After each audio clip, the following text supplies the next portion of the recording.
the big news of the day, the big breaking news, number one, according to Scott Applewhite. Oh, he did the photo. I'm sorry, Lauren Fox writing for TPM.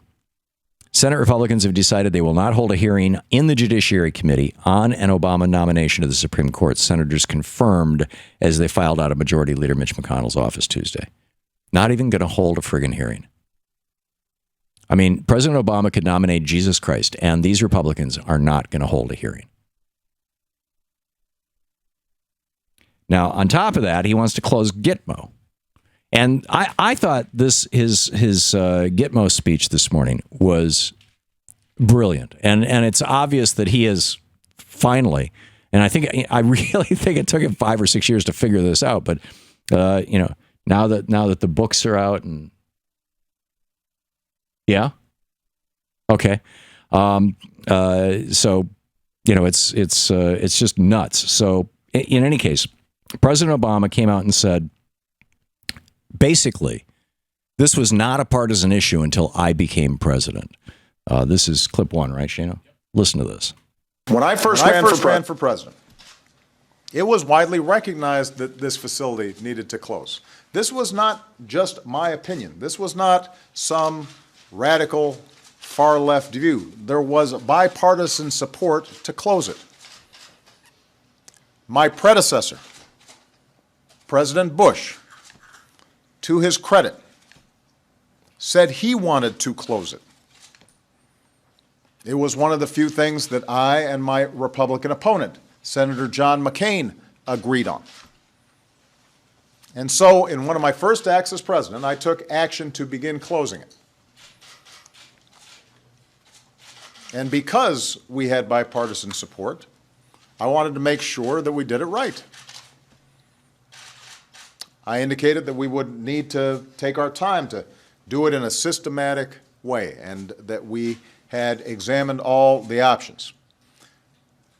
And unfortunately, during that period where we were putting the pieces in place to close it, what had previously been bipartisan support suddenly became a partisan issue. Suddenly became a partisan issue. And I've just laid out to you, you had the caucus room conspiracy and you had the Koch brothers conspiracy. And between the two of them, and Jim DeMint was right at the middle of both, and he now runs the Heritage Foundation, which is really calling the tune for the Republican Party. They're going to do everything they can to say America's first black president has no legacy. He was a complete failure. Don't ever make that mistake again. This is white privilege on steroids. This is obscene partisanship on steroids. So, I beg your pardon? Oh, yeah, okay. Here's another clip from President Obama's speech. This is clip number 5, Jim. Fourth, and finally, we're going to work with Congress to find a secure location in the United States to hold remaining detainees. These are detainees who are subject to military commissions, but it also includes those who cannot yet be transferred to other countries or who we've determined must continue to be detained because they pose a continuing significant threat to the United States.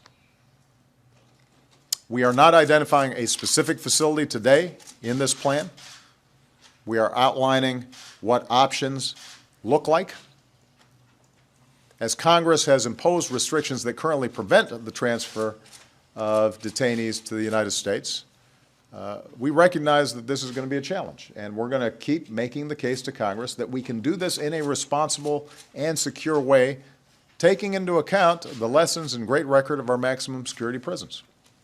Right. And the Republicans are saying, sorry, black guy, ain't going to happen. Now, am I suggesting that racial animus is what is motivating all of the Republican senators? No. No, I think it probably is motivating some of them, particularly the ones from the Deep South. But all of them know that the Republican base is filled with racial animus, with racial hatred, that the Republican base is bigoted. And so even if they're not trashing Obama specifically because he's black, because they are believers in white superiority, or they are people who hate people of color simply because they have, they're people of color. Even if it's not the case, they know that politically, the more they can do to harm our first black president, the more they will be rewarded by the white racist base, by the Donald Trump base. This is the most sick and twisted and disgusting form of political pandering and malpractice that I have ever seen in my entire life, and I've seen a hell of a lot. You're not even gonna, you're not see in that clip. He starts out that clip saying, "I'm going to work with Congress to find a secure place in the United States," and Congress is saying, "No, you're not. Not a chance."